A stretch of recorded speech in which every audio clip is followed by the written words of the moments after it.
Well, I tell you, whatever you do over there on the Arcadian Vanguard Network, I think if Brian Solomon was to read cooking recipes, it would move more quickly than what they did to us over on SmackDown this past Friday night. March 22nd was the red letter day. What? The big confrontation. They milked it. They milked it. They milked that thing. That was a long milking session for that poor Bessie. Bessie, did you ever hear the song Bessie the Educated Cow? In the morning she gives pasteurized, in the evening it's homogenized. Bessie the heifer, the educated cow. I know Elsie the cow. Well, she had chocolate milk. But they were in Milwaukee, Wisconsin. Adam Pearce should be ashamed. That's his hometown. Oh, I forgot. This is Nick Aldis. He should be ashamed of what? What are you saying? He should be ashamed to present this, but this is Aldis's fault. Adam Pearce is blameless here. He's on Raw. This was the most... What happened on this show of any account, of any repute? What lived up to anything? The Braun Breaker video. Loved that. Everything... Did you watch the show? I missed the Braun Breaker video because I had already lost it by that point because the show sucked. There was nothing that happened. I'm just waiting for anything with the main events. It was 45 minutes in, the Braun Breaker video. Yeah, by that point, I was like, when is Cody or Bloodline or something with any of those people going to happen here? I think, had I already seen LA Knight arrested? Was that before that? No, this was before that. Oh, okay. Well, I missed Rey Mysterio and Pablo Escobar started them off. And Dominic distracted his dad, and Escobar won. And then they brought Gallows and Anderson back, your favorite tag team, Luke Gallows and Carl Anderson, because they had to find somebody that Grayson Waller and Austin Theory could beat. And it's been established they can't beat anybody, so they brought back a team we haven't seen in a while, and they could beat them. And then we got the Braun Breaker video. And they had not only highlights of him, but remember I've talked about that's the kind of thing I thought they should have done with Matt Morgan, the Blueprint, or with some, like when Vince used to talk in the 90s about Alexander Carolyn, the experiment kind of thing. And he flirted with doing some things like that.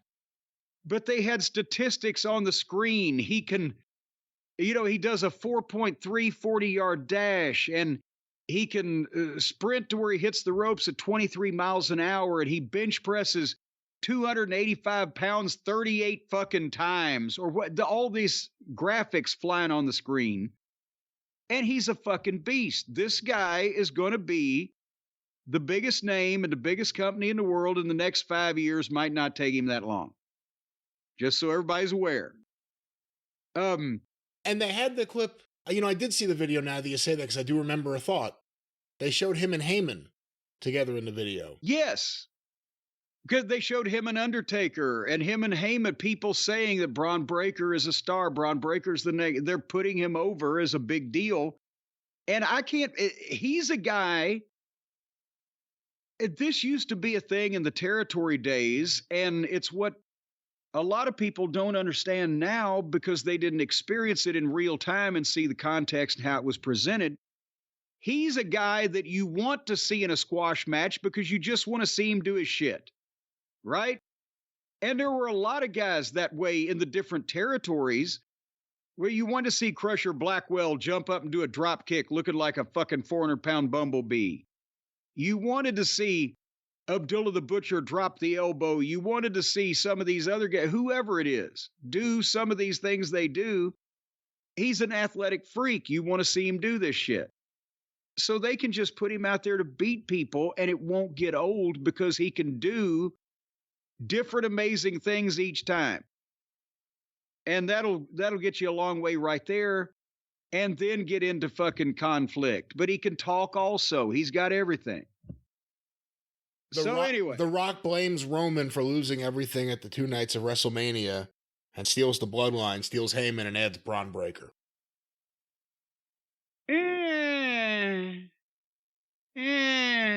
We'll see.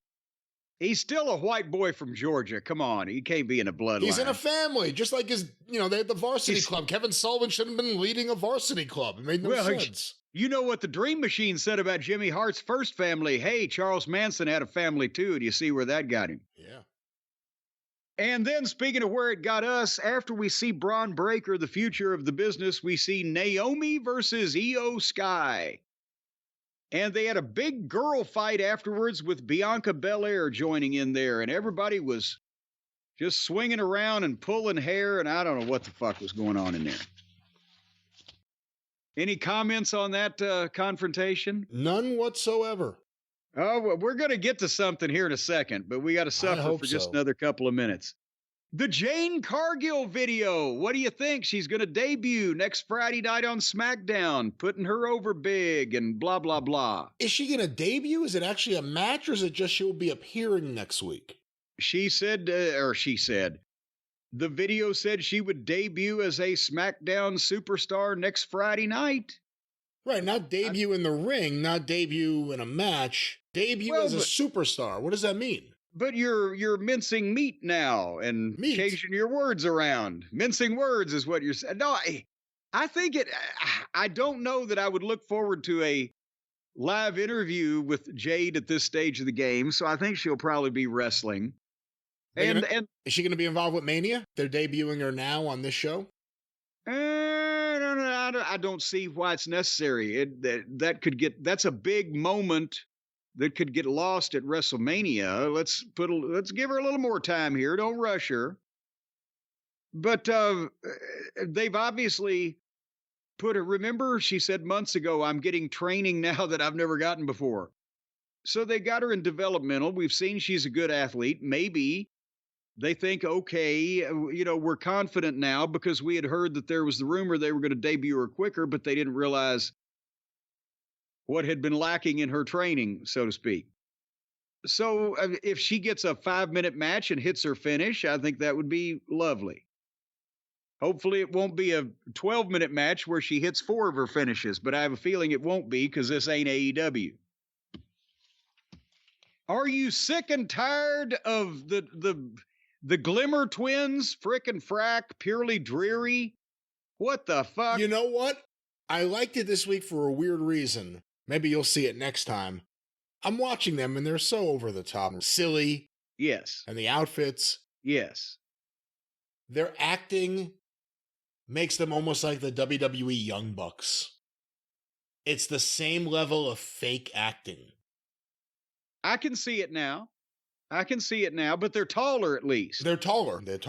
They can ride all the rides out there at Disney World. Well, Owens knocked them both out with one punch. And they challenged for a tag team match next week with them and Owens and Orton. So at least I guess that's a way to just get Owens and Orton in the ring on the show. But here is what some people were talking about on this program. The other little episode they were talking about, LA Knight was arrested outside AJ Styles' house, I guess in suburban Gainesville, Georgia, or wherever he's living these days. And where do I even start? Why do they do things like this if they're going to make it so preposterous that you can't believe it? And I mean, even, let's face it, I didn't like the Austin Pillman home invasion gun angle thing because the gun and the milking of the gun and then the gun firing but the lights being out and women screaming. I mean, it was typical 90s Vince McMahon drama, but it looked like a goddamn documentary of the Kennedy assassination compared to the phoniness of this. Why are you going to go to this length if you're not trying to make people believe it? And is there any way anybody could have believed this? I have to say, AJ's jacked. I've never seen him look like this before. But the production here, have you seen? Certainly, you've seen people be arrested and taken away in this amount of time before. I know they were editing this, but for those of you who didn't see it, AJ Styles is at home preparing for WrestleMania with a camera crew doing interviews with him, right? And so he just has started, well, it's going to be a great night at WrestleMania or whatever, when there's a car horn honking outside his house, and you can hear it. And they'll say, bust. And immediately AJ gets up to go see what the fuck is going on.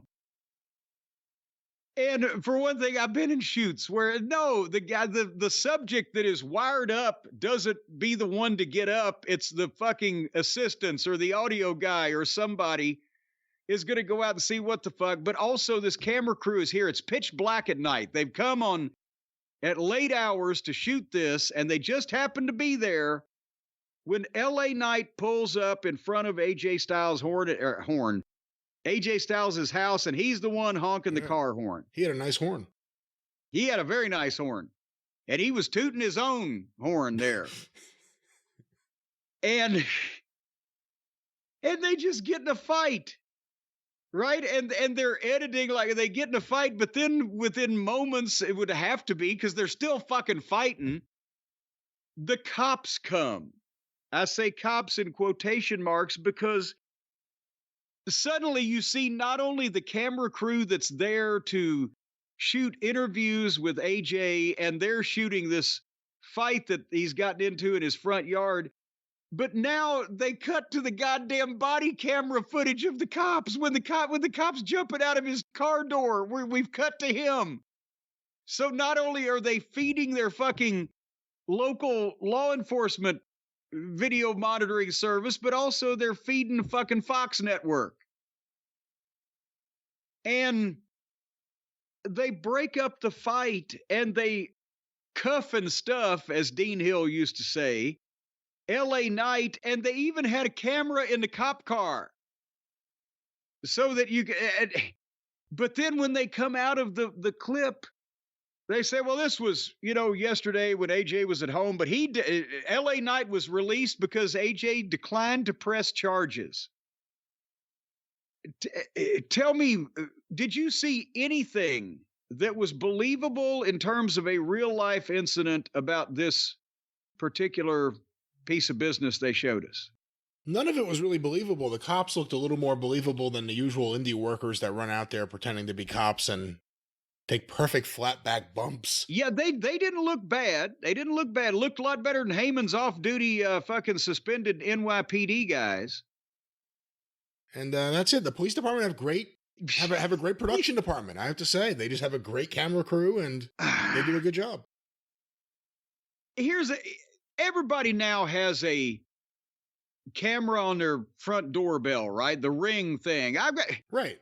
Stace has got this deal hooked up where if I'm in the kitchen, not only can I watch The Rifleman on the TV screen on my refrigerator, but if I punch another button, I can look at the cameras around. I can look at the camera of the backyard where Harley's sitting there by the fucking umbrella and keep an eye on everything, right? So everybody's got a camera, so why did they need to put a camera crew there so they could wink, wink, nod, nod, be there when LA Knight decides to pull up and cause a disturbance? You've already got, people are seeing TV shows now where they get the Ring footage from there's this guy's doorbell footage of the fucking 18-wheeler sliding down the goddamn hill in the ice storm, whatever. So, what about if goddamn a few weeks ago, maybe AJ Styles has said, fuck you, LA Knight, I'll fight you. I'll meet you at my, designated place. Meet me in Georgia at such and such at wherever, right? And I'll come alone and you come alone and we'll have the camera there to see what happens. We're going to have this fight. And then they go to the fucking place and LA Knight doesn't turn up. And AJ Styles is sitting there with the cameraman crowing. See, I told you he's a yellow coward. He's yellow. He wasn't going to show up. And then they get a text message from LA Knight, car trouble, trying to get there. Bullshit is what AJ Styles says. He just scared. He's yellow. He's a coward. And then at the end of the thing, you have AJ Styles sitting there crowing when LA Knight pulls up on the back of a tow truck and jumps off and they get in a goddamn fight. Right? And then we come to find out that LA Knight's car wouldn't start because somebody gimmicked his car, and it probably was AJ Styles.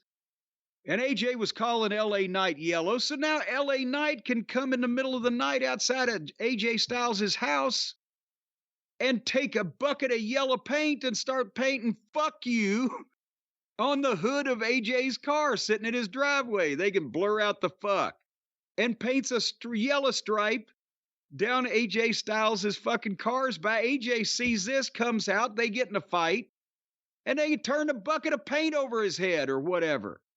And you got it on the security footage. Nobody believes the cops. And nobody believes they just happened to do this while there's a camera crew in the living room. Do you remember the Smoky Mountain footage of the Rock and Roll Express and the gangsters getting in the bar fight? Yeah, I believe so. It was a real bar. And I'm trying to think, was it This was a real house. Well, it was it was either a friend of New Jack's or a friend of Ricky Morris, one of the guys. But we had ground rules. Is that you can't go over the bar and tear up the back bar, but you turn the tables over, the chairs, and this and that. So we got a few guys to be there to look like that it was open. And there's the goddamn gangsters with their belts, and they're celebrating and hooting, and the Rock and Roll Express bust in and jump them in their own backyard, and they have a big fight. And we didn't have a camera crew there. We took one camera, and we put it up in the corner on top of a shelf where it looked like the security camera. And we even put time code in the corner. And, you can see the time counter rolling. So it looked like those old, and we did it in black and white. So it looked like the old time 90s bar security cameras. We said, my God, look at the footage we were able to obtain of what happened when the Rock and Roll Express went after the gang. And they had a fight in a bar. But if you can't explain why the camera is there, and you can't make it look legitimate with either the talent that you have in the thing or the extras, the people on the periphery that you're able to get, even if it's a real cop, if the cop has a smile on his face, you're blowing the fucking deal. So the first and foremost thing is always figure out, how can we have footage of this that we did not obtain, that was done by sheer happenstance? Remember when the heavenly bodies, the hooded figures that I was leading, attacked Lance Storm and Chris Jericho, the Thrill Seekers, for the angle in Knoxville? It wasn't even Tom and Jimmy. I couldn't get them. They were on the road with the WWF. So it was Rex King and Steve Dahl under ski masks. But the way we got footage of the parking lot attack was there was a woman in the parking lot with her little 6-7-year-old daughter and a video camera shooting video of the girl with the wrestlers as they drove up. And you see with the referee and one of the boom, and then, and here comes the Thrill Seekers, and suddenly screech. And the reason why it was a woman behind the camera was because subconsciously, if it had been a grown adult man behind the camera, people would have been spending time thinking, why isn't he fucking helping them? So we eliminated that fucking caveat. And then you've got a 1.5-minute parking lot attack taken by a random bystander. This was before the days when everybody had a camera in their pocket, so you had to get creative, but it can be done. Does this make sense, Brian? That why not, if you're going to all that trouble and expense of putting something on tape to put on television, make it look somewhat credible? I've always believed that. I mean, there are plenty of examples all throughout wrestling where for no good reason there's a second camera all of a sudden. Yeah. Or a funny angle, or a Groucho Marx take where the person looks at the camera. It's always unnecessary, and they could have done what they did. If it had all been captured on the Ring camera, that was an interesting idea. Because everyone could kind of relate to that. Yeah, most people don't have TV crews in their house as guests. Well, that's the other thing. Or if WWE had said, this isn't live, this is something that happened, and we were able through the Freedom of Information Act to get this footage. Live. They did say it happened yesterday or whenever it happened. Well, we got this other footage from the police, and we spliced it together to tell the complete story. Well, but then again, are the police body cameras in color high def? It was a great looking shot. I've seen some real body cam footage they released down here every time the cops shoot somebody, and it don't look that good. There's a Ring commercial on TV right now as we speak, and this footage is blurry. And this is their footage they're using in the commercial. But anyway, I mean, you got to, I guess, give them some points for trying. But god damn, it don't look that way when the cops come and arrest you. And also, they would have been there for a while taking statements. They're not just going to rush off with this guy. Okay, we got him. We'll see you later. Sorry to bother you. Have they lost the momentum with LA Knight? Is it on hold? Is it something you can get back? What do you think? Because he was, I mean, for a while there, he was the hottest thing on the show. Yeah, and then we had return of bigger stars. We had. I don't really think anybody's given two shits about AJ at this point. If LA Knight's with AJ, it's like, eh. Well, you say return of bigger stars. That's part of the issue. Bigger stars returned, and none of them were working with him. Yes. And all of a sudden now, it was him and Roman in what, October, November, and now it's him and AJ. Eh. But it could be the Street Profits and the AOP, because that's what we got next. And that, ladies and gentlemen, was the entire show up until we got to 9:30, when finally Roman Reigns stepped out of his SUV in the back and Paul directed him which way to go to the ring. And then we went to the break. But when we came back, he was on his way to the ring. And they went to the fucking ring. And finally, he spoke at 9:38. So 8 minutes after we saw him get out of the SUV, Roman Reigns finally spoke. And of course, this was the showdown, the heavily anticipated face-to-face confrontation that had been challenged for, asked and answered. Cody Rhodes, if you'll come alone, Roman Reigns will come alone. You're both going to be there alone. You can say whatever you want to say to each other. And this is what everybody's been waiting for through this whole program, because you can't mean to tell me that anybody wanted to see anything else they've seen on this show so far. So Roman spoke, and he's got Paul there. He's alone, but he's got Paul, which still kind of works, Paul Heyman's limousine pulled up and an empty suit got out. And Roman says, I kept my word. I'm here all alone except for the wise man. So now Cody Rhodes will join all of you because it's time to acknowledge me. And they went to the shot on the screen of Cody walking in the back of the building, walking toward the entranceway. And they went to the break again. Oh, God. I have literally seen constitutional amendments take shape quicker than this thing, right? So at 9:42, they come back, and Cody is just now making his entrance. It took him 3.5 minutes to walk through the backstage area. Long entrance, big introduction, gets a big reaction. Whoa!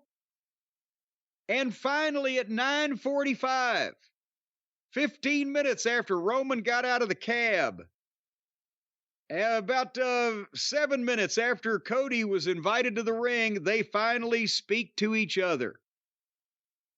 And that's what they did for the next while. They spoke to each other. And Cody, he started out, he said, I'm as much a man of my word as you are. Very dramatic foreshadowing there. If you came alone, I came alone.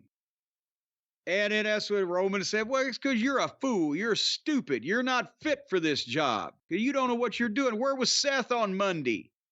He showed his true colors. He stabbed me in the back. What do you think's going to happen to you?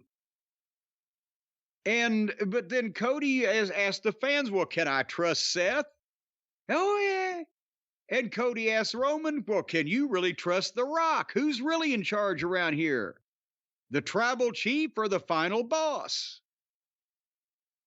And then Roman tells Cody that he's the greatest number 2 of all time. And Cody says both of us grew up in the industry wanting to be big stars. And he said a bunch more stuff. And then he said, good luck at WrestleMania, and offered his hand to Roman, and Roman looked at it and dropped the microphone and wouldn't shake his hand.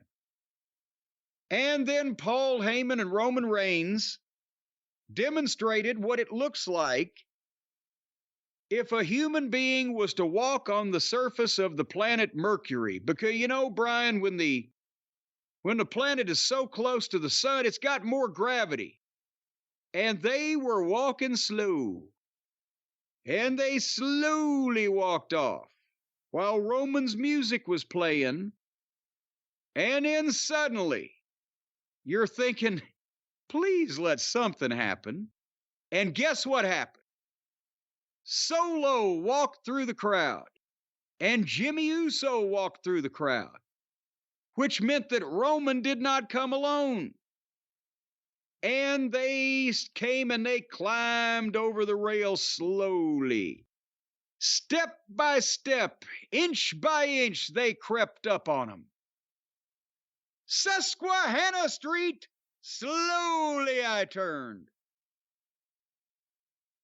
And then Cody was standing in the ring, and the heels were standing on the floor. And then suddenly, appearing at ringside, Jey Uso appeared, and Seth Franklin Rollins appeared, dressed in black hoodies and incognito. Yeah, great job, WWE security. 4 breaches in 2 minutes. The cameraman can find them. And they creeped up slowly to the ring. And the Roman Reigns music transitioned to the Cody music. And then came the big finish, ladies and gentlemen, where everyone looked at each other with mean faces. This sucked. That was it. That was, and I mean, I'm the one who says, well, they can't get in an angle, they can't get in a fight every week, or it's just repetitive and it's too much, right? But you can't. They literally advertised this face-to-face showdown that where these people were going to tell each other what they thought of them and blah blah blah, and there wasn't going to be anybody there. But then there was somebody there on both sides, but the somebodies that were there didn't do anything because it took them 30 minutes to get out there and tell each other off in not a very entertaining way. And then everybody stood around and looked at each other. And that was it. The fuck? And now you going to complain about last week's rock concert after this? Well, that started the show. That didn't end the show. Oh, goddamn. Because it's a double standard. They let him go as long as he wanted. That's why. It would have got over better than this if it was on at 4 o'clock on Tuesday morning on C-SPAN. This was bad on a number of levels. The first one I'll talk about being the weird awkwardness when Roman and Paul left and the music hit. And like the crowd was confused. Like, what the hell's going on? They were confused as to why they bought those tickets. What is happening? Is this it? Like, it wasn't like something may happen, something has to happen. It was almost like, well, okay.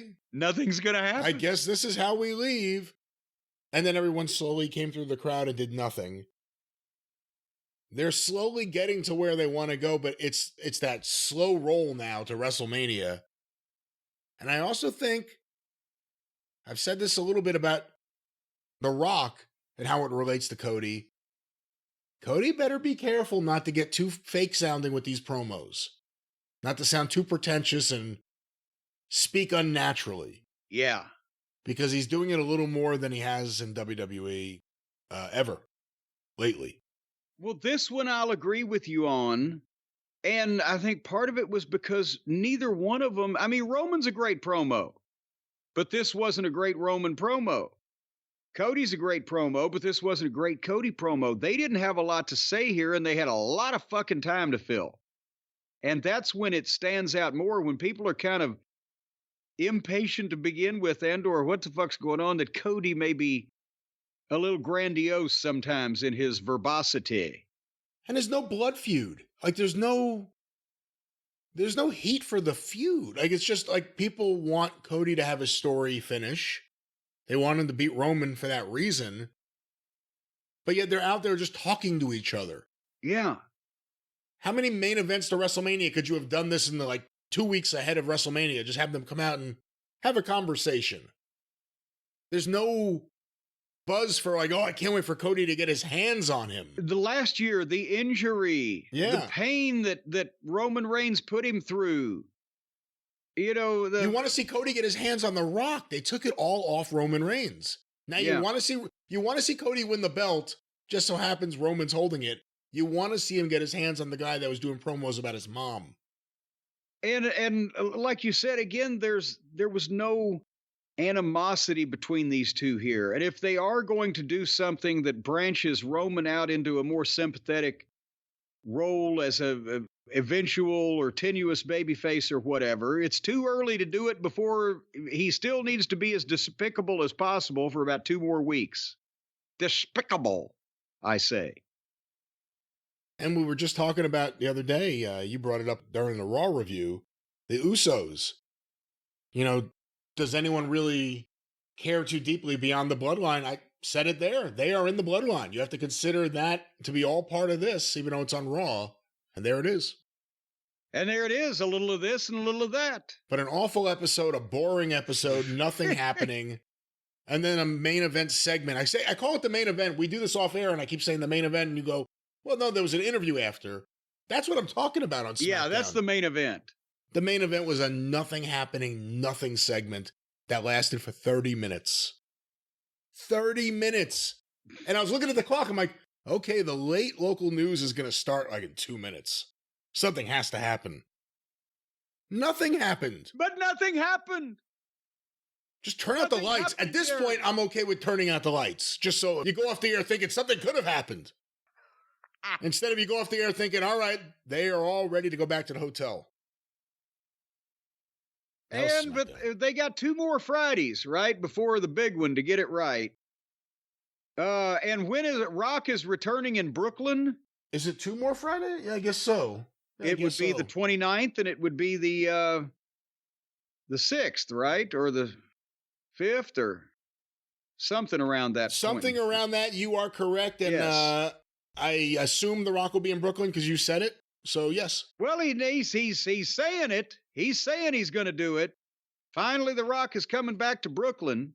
What do you think we're going to get? A video of him filming himself on the subway to show he's a man of the people? Or will he give the homeless some money and make sure that like he films himself doing it? No, actually, I think he ought to land on the roof of the fucking arena in a helicopter. And just get out and just piss over the side of it on the crowd of people waiting to fucking come and just let the piss blow in the wind all over those people. See, that's the problem too. While he's being that kind of heel, which is what he should be right now, at the same time, he's putting out videos like, hi, everyone, try my shampoo. It's wonderful. What? It'll put hair on your head. As Mama Cornette used to say.